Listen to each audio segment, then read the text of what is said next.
semua, apa khabar? InsyaAllah pada kali ini kita akan sama-sama berbincang dan menjawab soalan bagi buku aktiviti pendidikan Islam tahun 3 bidang akidah dengan tajuk Beriman kepada Kitab.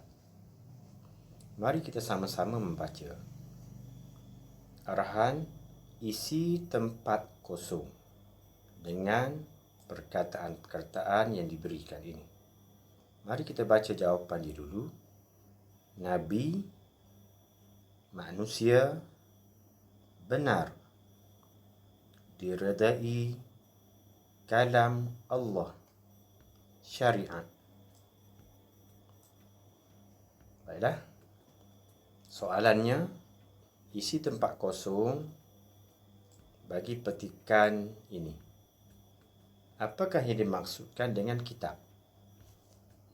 Anak-anak boleh merujuk video Beriman dengan Kitab di link yang Ustaz akan berikan pada description di bawah video ini. Arti kitab. Kitab Allah Subhanahu wa Ta'ala bermaksud kalam Allah.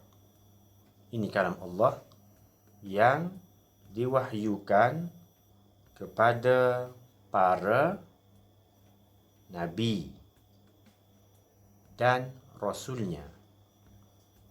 Kitab ini mengandungi apa dia? Syariat. Syariat ni iaitu jalan, cara dan petunjuk. Memimpin apa? Memimpin manusia ke jalan yang benar dan diredai Allah Subhanahu wa Ta'ala.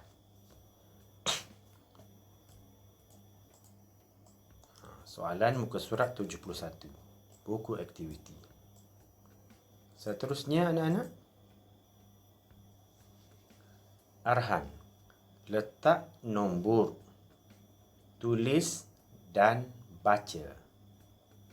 Letak nombor di mana? Di setiap tempat bahagian yang bulat ni. Okey. Letak nombor, tulis dan baca. Anak-anak juga boleh merujuk di dalam buku teks. Dalam buku teks. Dan tajuk Beriman dengan Kitab. Firman Allah Subhanahu wa Ta'ala yang pertama, Ya ayyuhallazina amanu aminu billahi wa rasulih. Jadi di sini letak nombor 2. Kemudian wal kitabil ladzi anzala min qabl. Wal kitabil ladzi anzala. Jadi nombor 3. Yang nombor 4 min qabl. Sini nombor 4. Nombor 5 wal kitabil ladzi nazzala. Yang ini nombor 6. Nombor 7 ala rasulihi. Yang ini nombor 7. Jadi jawapannya 1, 2, 3, 4, 5, 6. Silap, bukan 7 lah. 6 saja. 1, 2, 3, 4, 5, 6. Kemudian salin mengikut turutan daripada nombor 1 sehingga nombor 6. Salin di sini. Firman Allah Subhanahu wa Ta'ala. Salin daripada nombor 1 sampai nombor 6. Sambung. Maksudnya, wahai orang yang beriman, tetaplah beriman kepada Allah dan Rasul-Nya dan kepada kitab yang Allah turunkan kepada Rasul-Nya serta kitab yang Allah turunkan sebelumnya.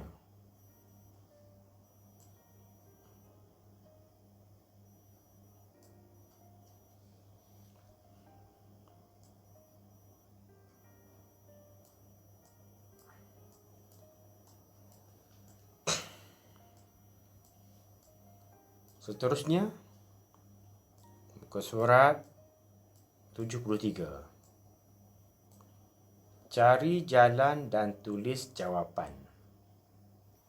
Contoh, hukum beriman kepada kitab Allah. Apa hukumnya? Baik, ini nombor 1. Ini contoh. Jawapan dah ada.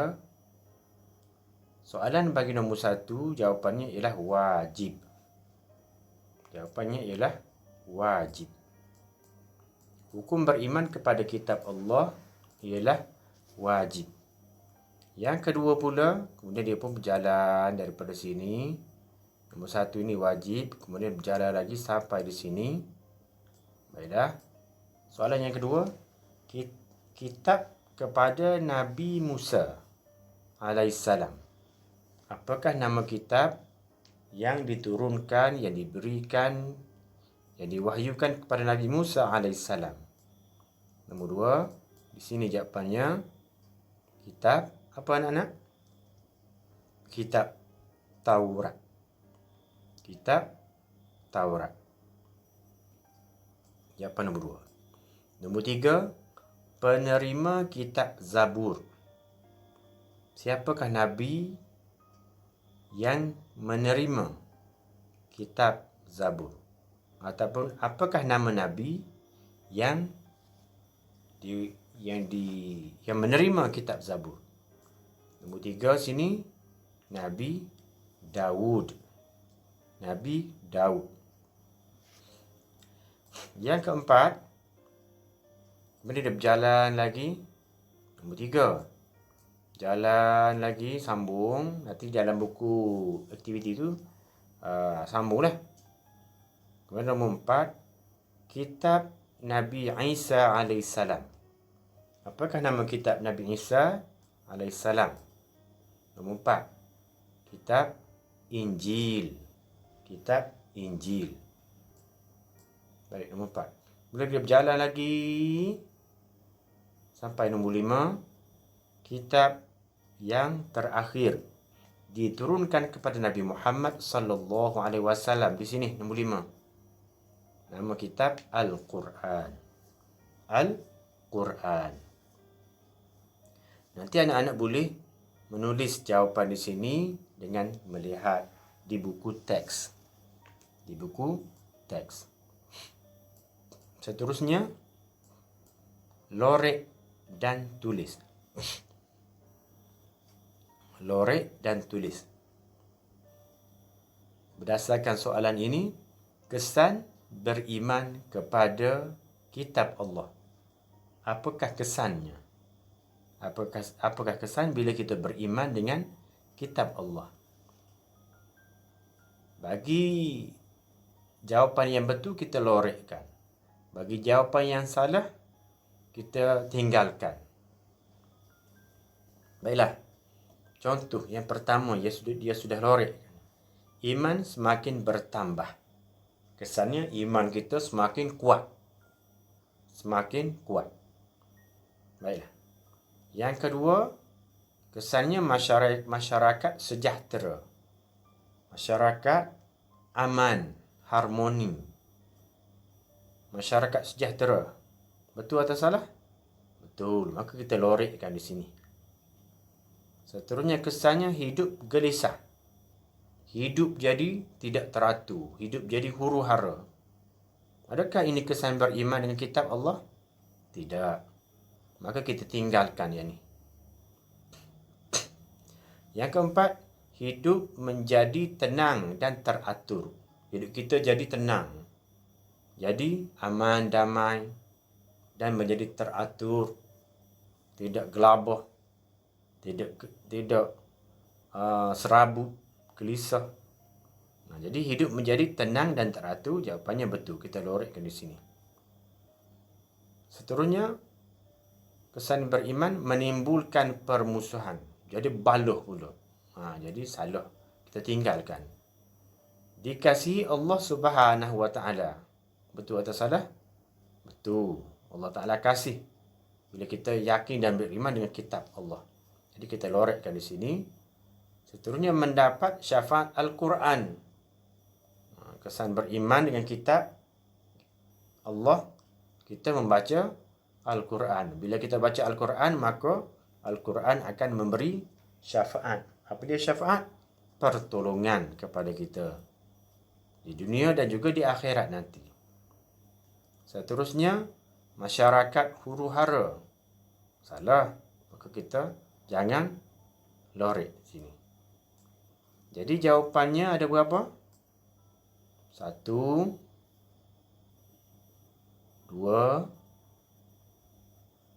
3, 4. Okey. 4 jawapan ini kesan beriman kepada kitab Allah kita pun tulis di sini. Nombor 1, 2, 3, 4. Seterusnya muka surat 75. Pilih jawapan dan tulis. Kita baca dulu jawapan dia. Muhammad, Al-Quran, larangan, memahami, wajib. Nombor 1, ini ialah kitab apa ni? Kitab Al-Quran. Kita pun ambil, kita tulis, kita salin kata Al-Quran ni di sini. Yang kedua, Al-Quran diturunkan kepada Nabi apa? Nabi Muhammad. Mana Muhammad di sini? Kita ambil perkataan ini, kita pun tulis di sini. Tiru. Yang ketiga, kita sebagai umat Nabi Muhammad sallallahu alaihi wasallam mana? Wajib beriman dengan Al-Quran. Yang keempat, Al-Quran mengandungi perintah dan apa? Larangan Allah yang mesti kita patuhi, mesti kita ikut, mesti kita taat. Yang kelima, kita mesti berusaha belajar membaca. Ini jawapan dia.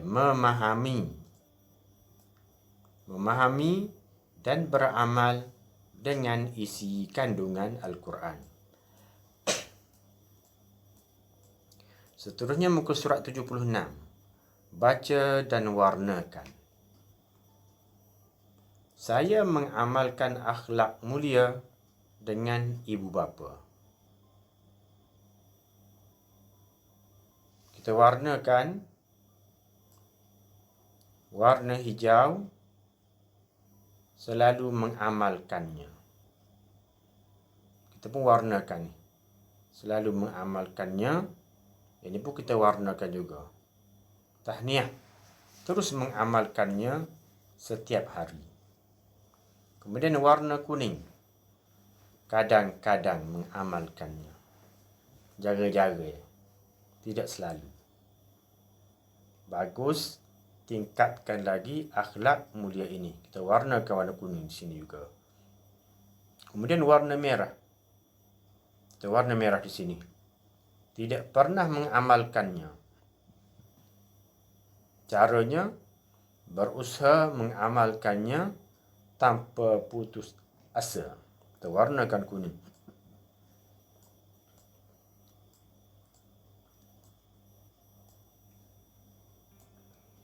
Di antara akhlak kita, di antara akhlak mulia dengan ibu bapa iaitu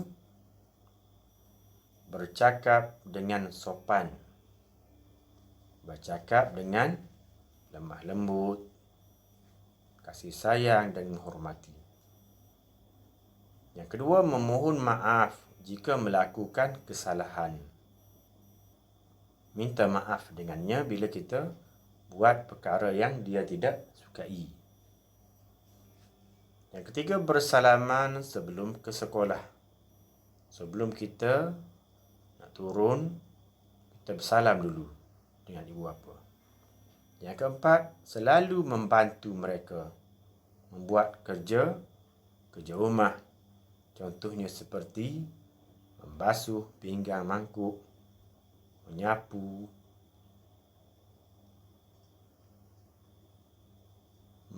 memasukkan pakaian ke dalam mesin basuh.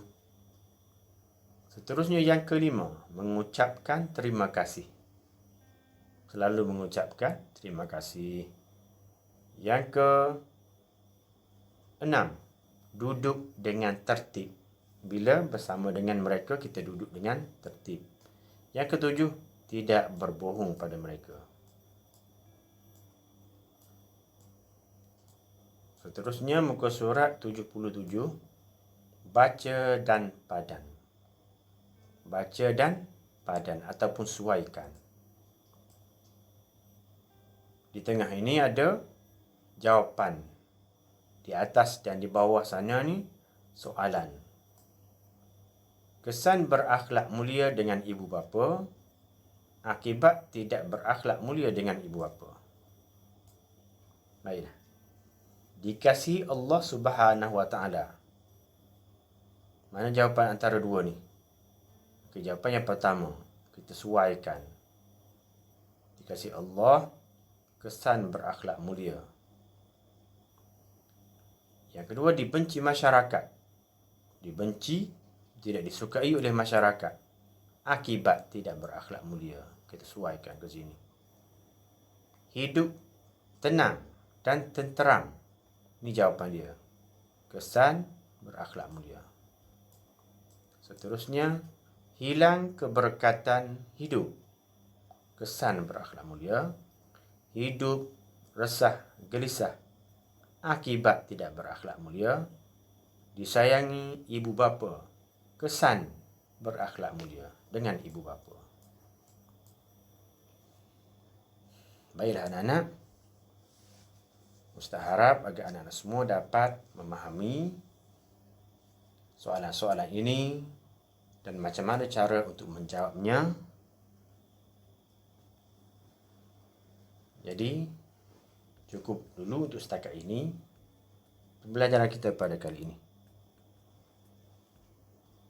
Jangan lupa subscribe. Terima kasih kerana menonton dan sama-sama belajar.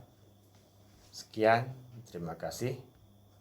Wassalamualaikum warahmatullahi wabarakatuh.